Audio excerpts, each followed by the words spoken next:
Peace be with you. Welcome to the Dean Show. Subscribe if you have not already. We know that there's a growing trend, a rise of Islamophobia. But did you know that to be anti-Islam is to be anti-Jesus? Did you know to be anti-Islam is to be anti-Moses? You're probably wondering, how is that? Well, that's why you've tuned into the Dean Show, and you're going to stay tuned in because we have the answers to many of the things that's been on your mind. And someone's guided you to watch the right show so we can unclear the mind, and hopefully you have a totally new perspective. Back in a moment with my guest who's been battling this Islamophobia for some time. So we're going to be right back here on the Dean Show. Don't go anywhere. This is the Dean Show. Peace be with you. Assalamu alaikum. Alaikum salam. How are you, Sheikh, Imam, Dr. Mursi? How are you? Alhamdulillah. Thank you for having me. I'm very happy to be here. How is it in the sunny state of Florida? It's sunny and it's hot. But they were talking about some airport prayer room. Tell us about this. Well, we have been working with the airport authority at the Orlando International Airport to provide prayer space for Muslim travelers, and Orlando gets over 55 million visitors each year.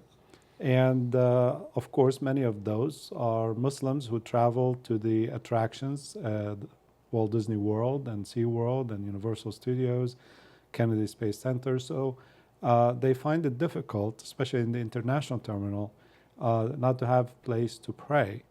And we have asked the airport authorities to, as part of their customer service and the enhancement of that service, to provide space for traveling Muslims. And they have responded positively, and they have prepared a nice space for that, which created a little bit of a firestorm for anti-Muslim groups who see Islam in a very negative way and think that the airport authority was wrong to make such a space. Even though we said that that space would be also open to all faith communities.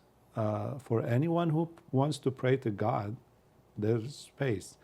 We are not trying to be exclusive, but we believe that a lot of passengers, over 80% of people in the world, they believe in God, and they want time to pray.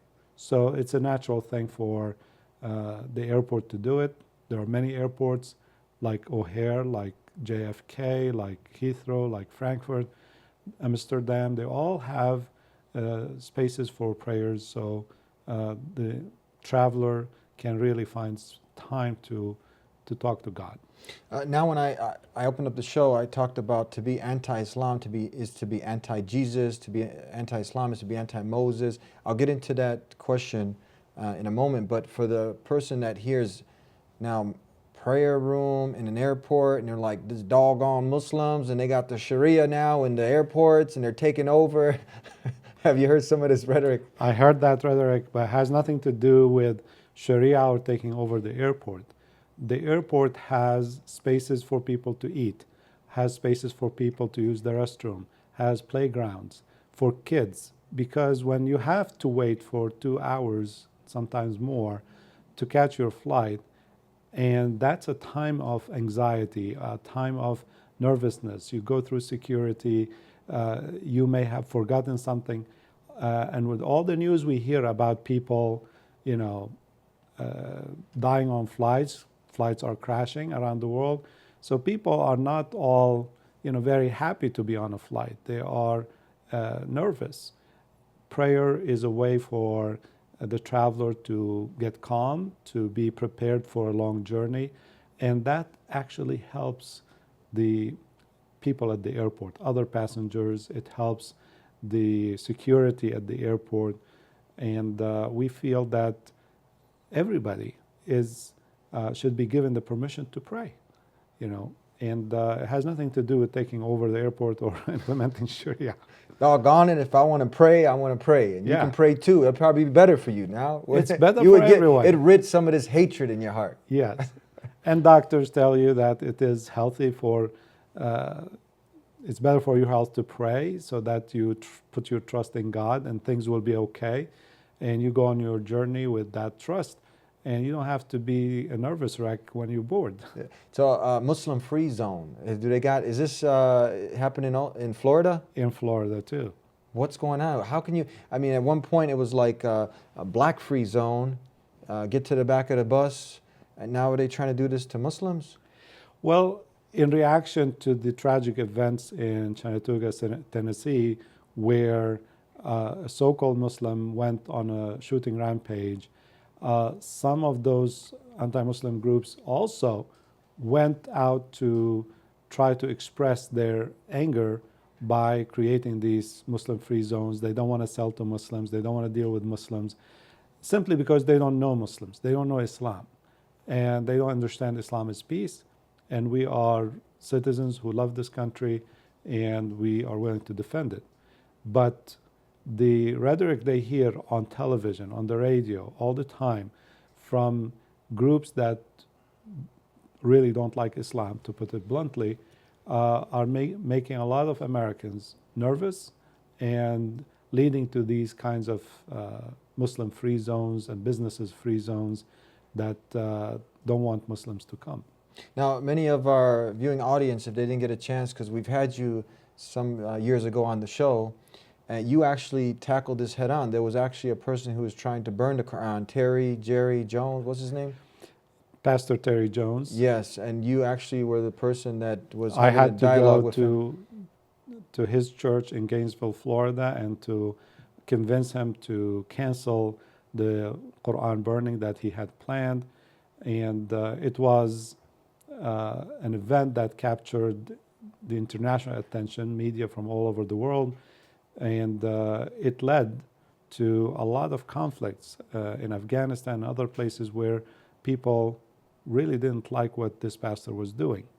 But many Christians, good Christians who have asked him not to do it, he wasn't listening. And I had to go 2 days consecutively and meet with him while he was armed and dangerous to try to convince him not to do it because it's not good for anybody. And thanks to God, I was successful, and we had peaceful Eid at that time. But some hate groups convinced him several months later to do it anyway, and unfortunately, it led to what we feared, people dying in Afghanistan at a UN compound because of his actions. So we had this situation, whatever, we got to go to break, but we want to find out what happened to this pastor. He was trying to burn the Quran, and then how would you respond? We got someone trying to eat the Quran. This is something also real crazy. Back with more here in the Deen Show. Don't go anywhere. The question is about whether Muslims are or not good citizens. The Constitution defines what a good citizen is. In the preamble it says, "We the people of the United States, in order to form a more perfect union, to establish justice, ensure domestic tranquility." Too many Muslims that can say that is a good Muslim. And most Muslims can say that. Most Muslims will embrace that. Most Muslims are good Americans. This is the Deen Show. Back here on the Deen Show, and to be anti-Muslim is to be anti-Jesus. A bold statement. We're going to address this. Not yet. Okay. What happened to Pastor Jones? Whatever happened to him? Well, first he lost his church. He moved from Gainesville, went to Pinellas County near Tampa, Florida, and the last I know is he opened a Fry's, in a little shop inside the mall selling French fries. So he was trying to jump on board on the Islamophobia industry, trying to actually take advantage. Yes. And that didn't work out. Yeah, exactly. It didn't work out. He printed T-shirts saying Islam is of the devil. He, made mugs, coffee mugs. He did everything to try to make money out of Islamophobia. But then, Americans turned their backs on him, and that business venture failed. So now he is doing French fries. I mean, that's what happens. You spewing hate, you're a proponent of hate, and you end up being humiliated at the end. Exactly. Yeah, so tell us now, we're going to go to this clip. We talked about him trying to end up burning the Quran. This person trying to eat the Quran. You will burn in hell. Look at this. Don't touch it. Look at your holy book. He's acting like a real Muslim. Look at it. Look at it. That's a real Muslim. It is hate.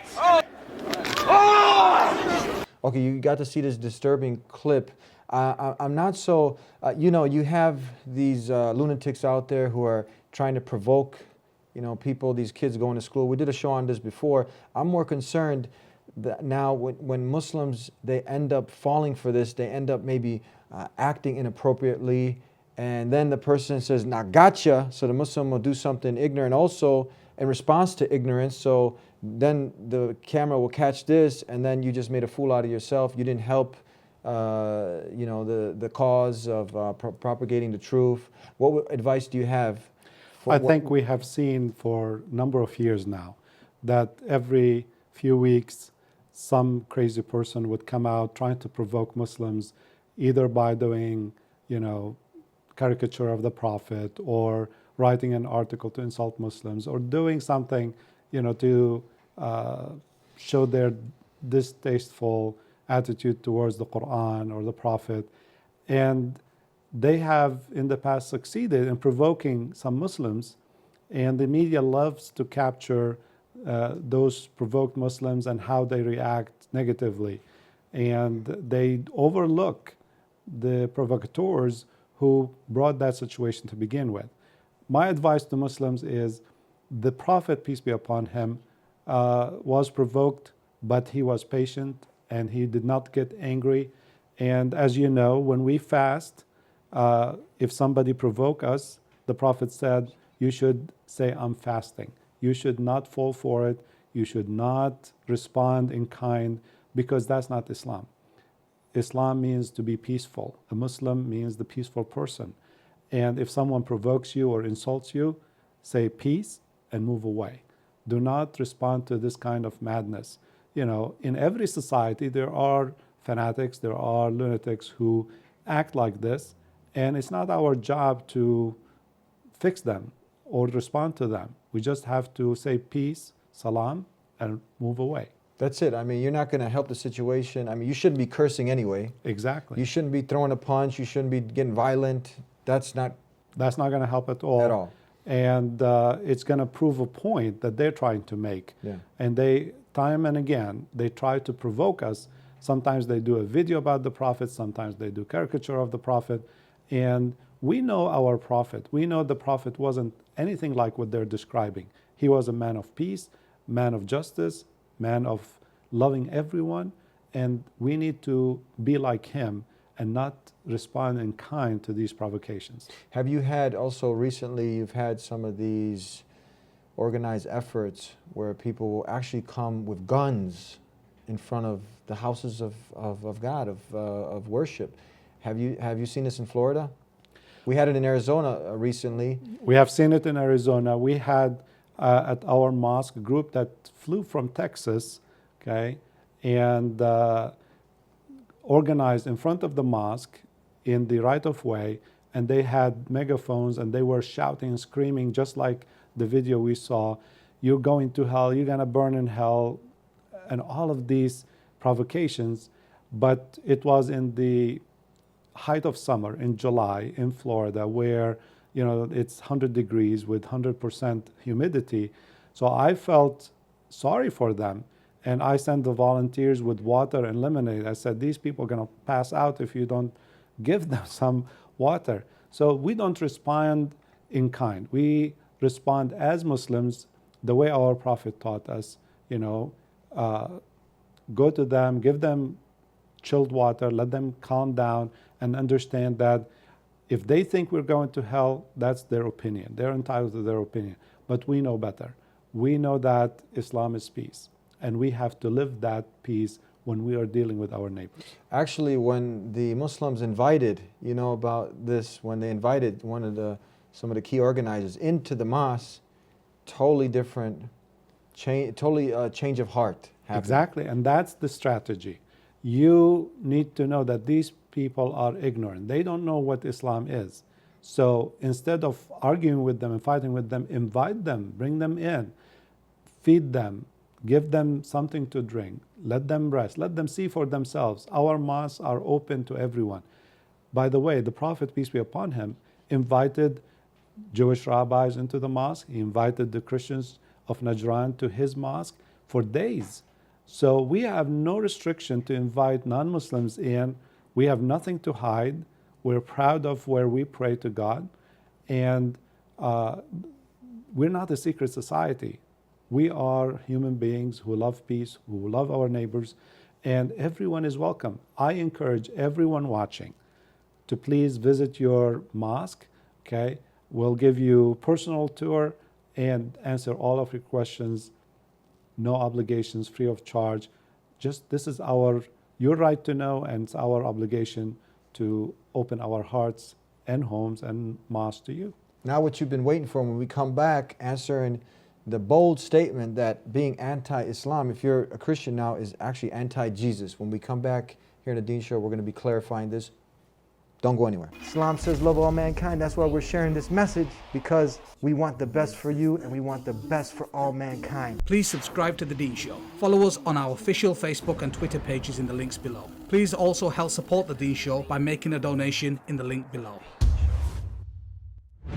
Back here on the Deen Show, now what they've been waiting for, glued in from the beginning. It said, this guy said, look, man, to be anti-Islam is to be anti-Moses, Jesus, Abraham, and all the prophets. Is this a true statement? That's true, because the religion that God had for humanity is Islam, is peace. Adam was a man of peace. Abraham, Moses, Jesus, all of the prophets were men of peace. They were all calling to God. So if you go against one of them, you're going against all of them.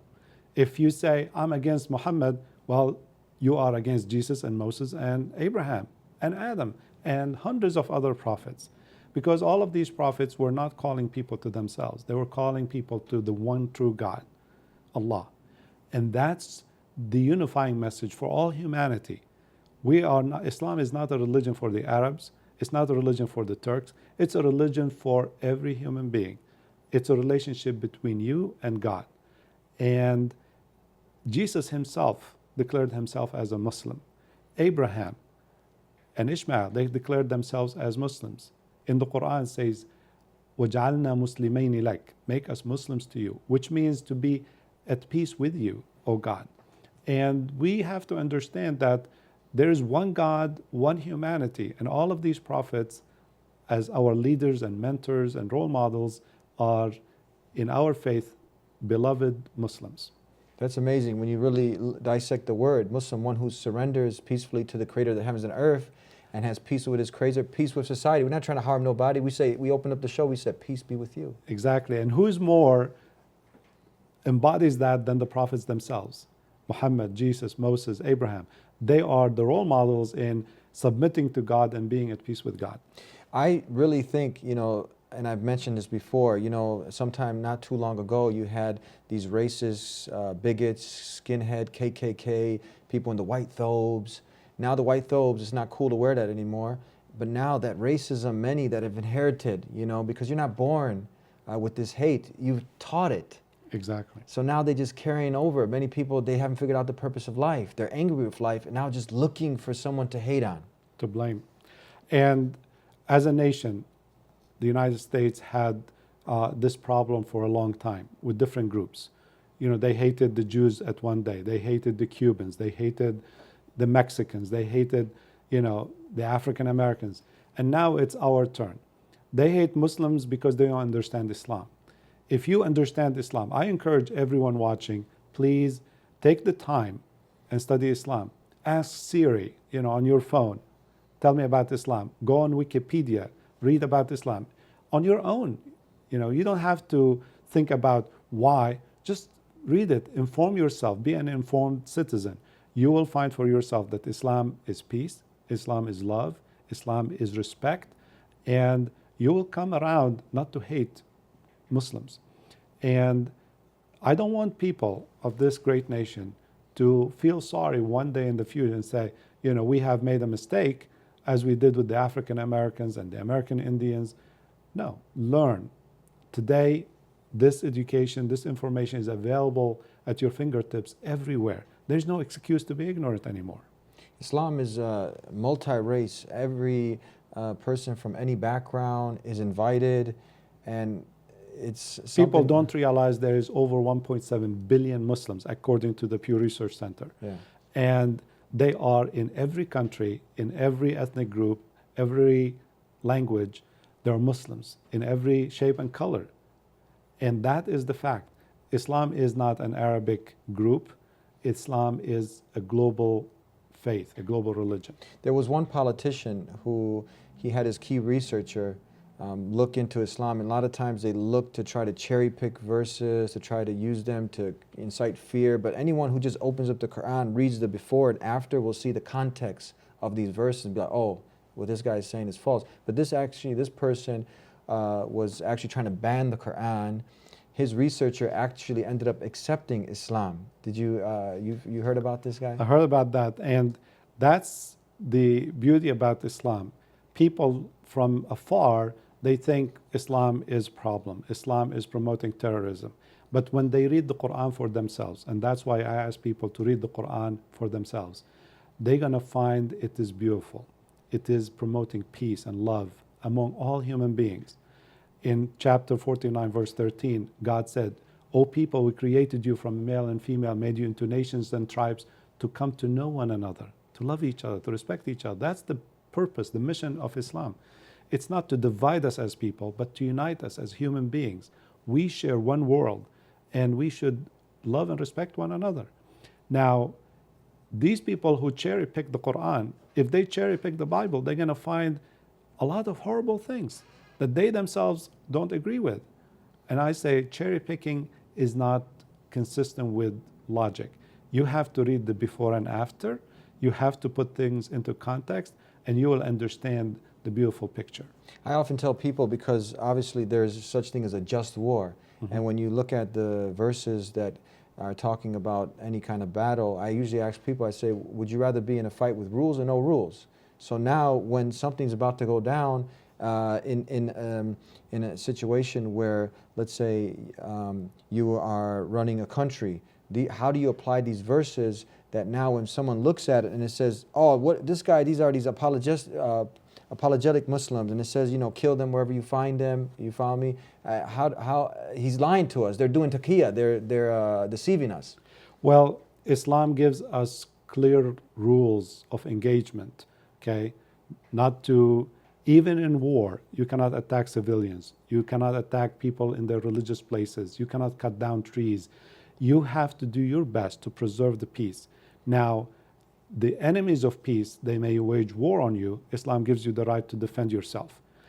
Now, tell me which war that Christians have done is according to the teachings of Jesus.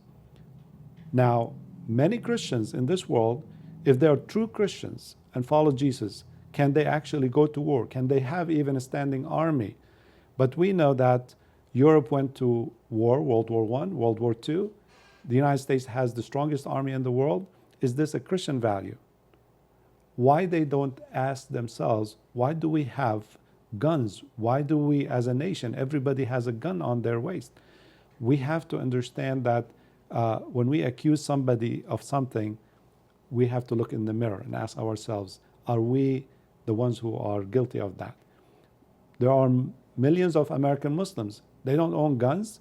They never fired a gun. And they don't have guns in their homes because guns are tools to kill. And we don't wish to kill anybody. That's really the facts. I mean, when That's you look the at facts it, on the ground. Yeah, and I like what you said. So pick up the Quran. Do some research. Would you say also a good place to start is, I mean, because we want to know why we've been created. The purpose of life is asking sincerely. If you pick up the Quran, read chapter 3, for example, that talks about Mary and Jesus and her family, talks about Christians in very beautiful terms. You will see the similarities. If you read chapter 19, named Maryam or Mary, it is again about the stories of Maryam and Jesus, the birth of Jesus, the miracles. That's what we believe in. We are brothers, we are close. And Christians owe it to themselves to open this book and see it. Because if you just listen to someone who accused the Quran of things, after 9/11, some people said, oh, there is a verse in the Quran that talked about 9/11 and that how it's false. The internet is full of wrong information about Islam. So you have to read for yourself. You have no excuse today. You read many books, many novels. Take this one book, read it for yourself, and then you decide. And people can visit you at your mosque anytime? Anytime. I'll give them personal tour. How can people, if they wanted to, you tell us about your organization, if people want to get in contact with you? Anytime you are in Orlando, Florida, going to Disney, please call on us and come and visit. We will love to have you. And we have open houses all the time, and we provide free meals, and we help our neighbors. So we'd love to have you. We, as I always conclude, I say, look, the greeting of Jesus was not, hey, what's up? How you doing? It was, peace be with you. Exactly. So we started with peace, we end with peace. Salam alaikum. Salam alaikum. Alaikum salam. Thank you. Thank you. And thank you for tuning into the Deen Show. Again, subscribe if you haven't already. Pick up the Quran, read it. It's not going to hurt you. You can get one for free, 1-800-662-ISLAM. And before you learn Islam from someone who's full of hate, spewing hate, I mean, you did the right thing. You tuned into the Deen Show and you got a different perspective. And this will only enlighten you. It will only open your mind and your heart. And even at the end, if you don't agree with Islam, the message, at least now you had come, you had investigated, you have sat with some Muslims, and you'd see that what you've been taught is actually something that is not true. But you've actually opened your mind. You've been humble enough. Because at the end, what will happen? If you follow someone of hate, you end up just spewing more hate, the heart grows with hate, and you just become bitter and angry. But at the end, what happens? You go in like the gentleman did in Arizona. What struck me the most, honestly, was when I took a minute to actually talk to some of the Muslim people to find out, they are just like me, and I am uneducated on their religion. I could easily make as many mistake judgment calls as any other person out there. But when I took a second to sit down and listen to them and actually enter their mosque and go in and watch some of their prayers, it was a beautiful thing. And he sat with the Muslims, he came in there, had a totally different perspective, and then the heart softens and maybe even got a new friend. So this is what we need to do. We need to go ahead and build these bridges. We need to communicate with our brothers in humanity, share this with your neighbors, share this with your friends, and continue to tune in here to the Deen Show. We'll see you next time. Until then, peace be with you. Islam says love all mankind. That's why we're sharing this message, because we want the best for you and we want the best for all mankind. Please subscribe to The Deen Show. Follow us on our official Facebook and Twitter pages in the links below. Please also help support The Deen Show by making a donation in the link below.